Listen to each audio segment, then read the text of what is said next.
A'udzubillahi minasyaitonirrajim. Bismillahirrahmanirrahim. Assalamualaikum warahmatullahi wabarakatuh. Okey, apa khabar?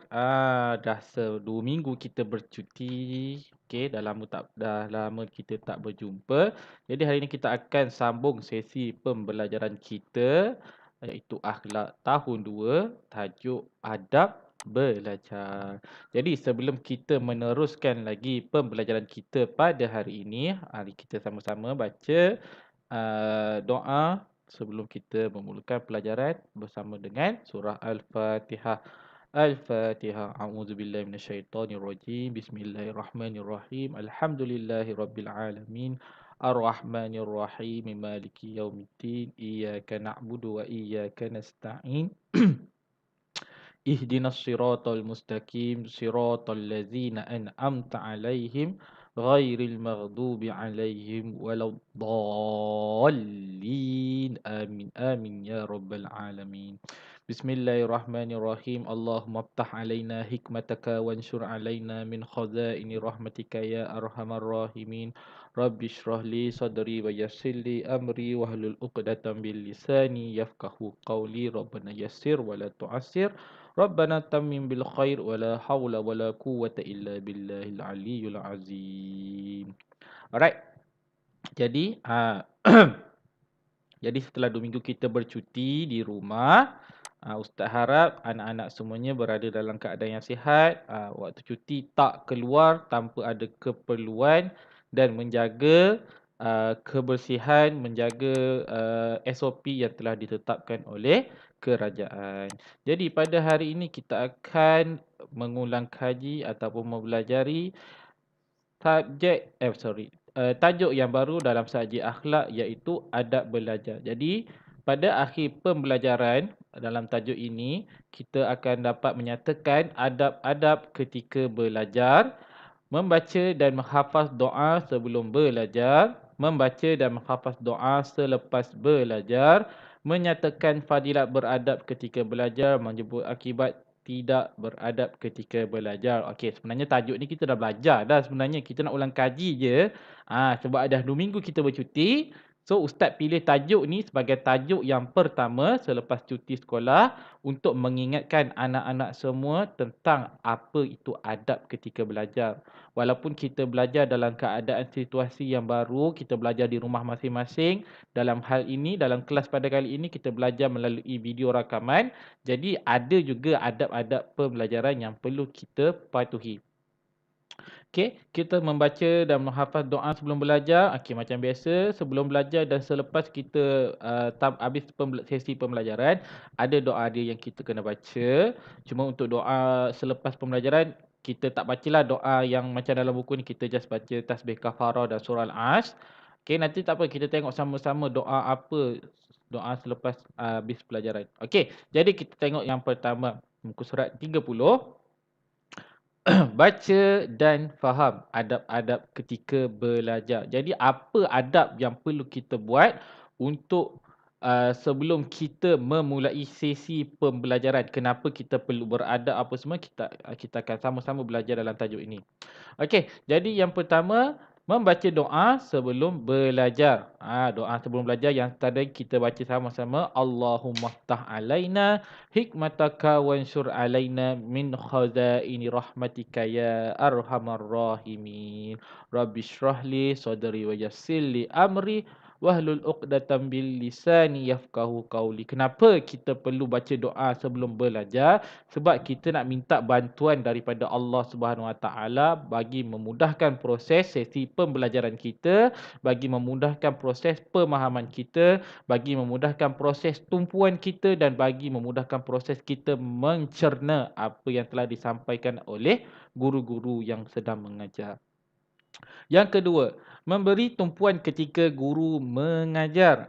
Jadi tak kisahlah kelas tu dalam kelas online kelas ataupun kelas dalam bentuk rakaman, para pelajar hendaklah memberi tumpuan sepenuhnya pada topik yang sedang diajar oleh guru-guru. Yang ketiga, duduk dengan sopan. Duduk dalam keadaan bersedia, duduk tegak ataupun kau nak bersandar, boleh sandar, tak ada masalah. Yang penting duduk dalam posisi yang sesuai untuk kita belajar. Jangan duduk tapi kaki dekat atas, kaki dekat macam macam mana? Menyandar, lepas tu kaki tu naik ke atas macam tu. Tak berapa sesuai. Lagi-lagi kalau duduk dalam kelas, adab bersama belajar bersama guru, kenalah duduk di tempat masing-masing dalam posisi yang betul. Jangan duduk main sana, main sini, kacau kawan sebelah. Tak nak.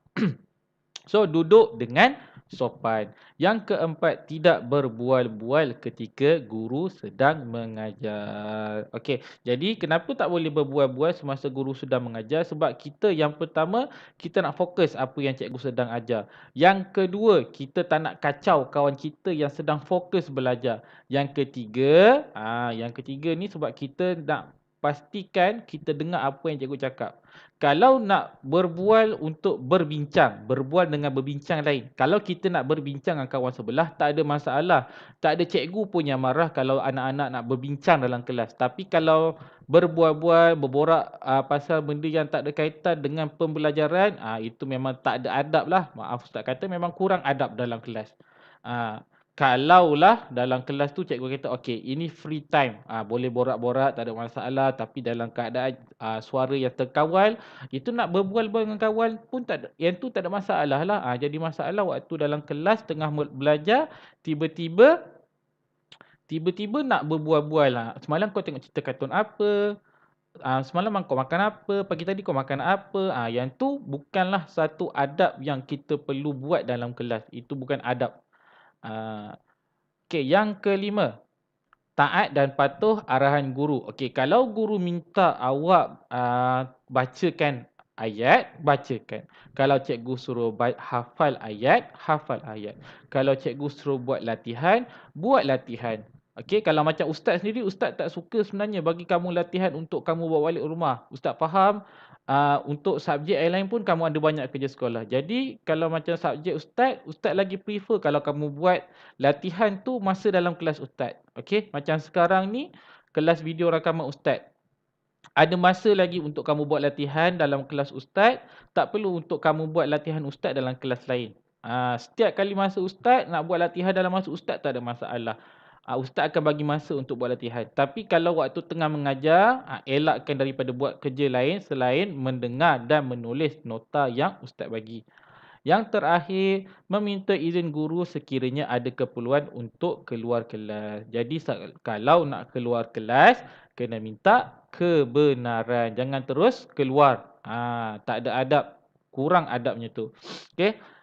Angkat tangan, kata cikgu izinkan saya untuk pergi ke tandas, cikgu izinkan saya untuk tambah air ke, cikgu izinkan saya untuk beli buku tulis. Minta izin dulu. Awak minta izin elok-elok, insya-Allah tak ada seorang pun yang marah sebab awak dah menunaikan adab belajar dengan cara yang betul. Alright.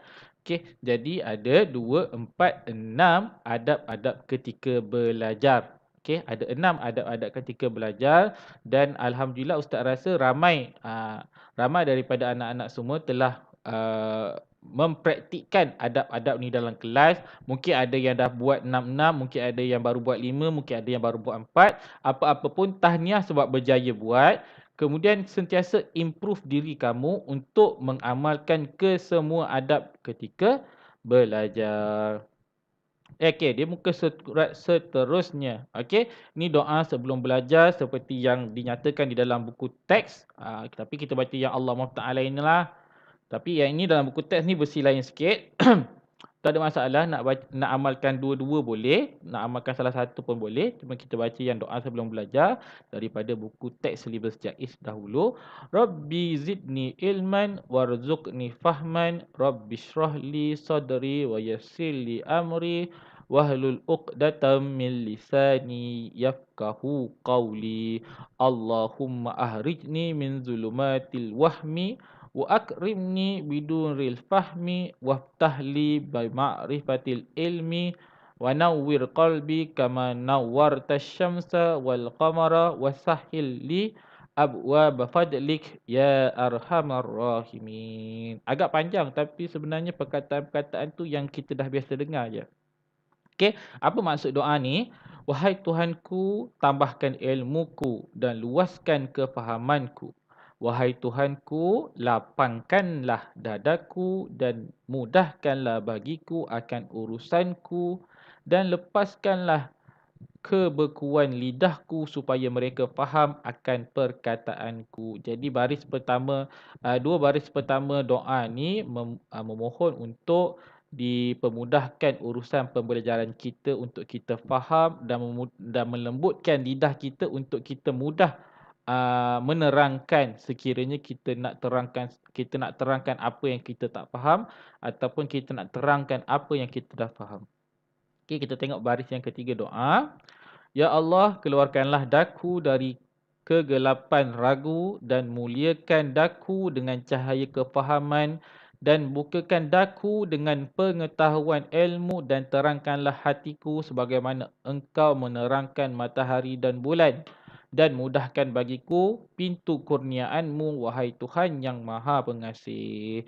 Jadi doa yang dekat baris ketiga ni kita nak minta pada Allah supaya kita tidak lagi duduk di dalam kejahilan ilmu, kegelapan dunia yang kosong tanpa ilmu. Kita nak masuk dunia yang terang dengan ilmu dan memohon agar Allah menerangkan hati kita supaya kita mudah untuk menerima dan memahami pembelajaran yang sedang dijalankan. Okey. Seterusnya doa selepas belajar. Rabbana la tuzigh qulubana ba'da idh hadaitana wa hab lana min ladunka rahmah innaka antal wahhab. Ya Fattahu ya Alim iftah qalbi futuhal arifin. Allahumma inni astaudi'uka ma 'allamtani fardud ilayya inda hajati ilaihi wala tunsinihi ya rabbal alamin. Wahai Tuhan kami, janganlah engkau pesongkan hati kami sesudah engkau kurniakan kepada kami petunjuk. Okey. Anugerahkanlah kepada kami rahmat kerana bahawa sesungguhnya engkau maha pengurnia. Wahai Tuhan yang maha pembuka dan maha mengetahui, bukakanlah hatiku seperti orang-orang yang arif. Okey, jadi baris yang atas ni, okey, kita nak minta pada Allah supaya kekalkan apa yang telah Allah kurniakan petunjuk. Okey, maksudnya bila Allah dah bagi kita petunjuk, kita doakan supaya Allah tidak menghilangkan petunjuk daripada kita. Sebab kadang-kadang walaupun kita dah ada orang tu, dia dah dapat dah hidayah daripada Allah, dia dah dapat dah ilmu daripada Allah, tapi sebabkan dia tak amalkan apa yang dia dah belajar apa semua tu, ilmu tu perlahan demi perlahan hilang daripada ingatan. Jadi kita nak doa pada Allah agar Allah kekalkan ilmu tu di dalam hati kita, di dalam akal fikiran kita, dan kita memohon kepada Allah supaya Allah membuka dan membantu kita untuk belajar. Okey.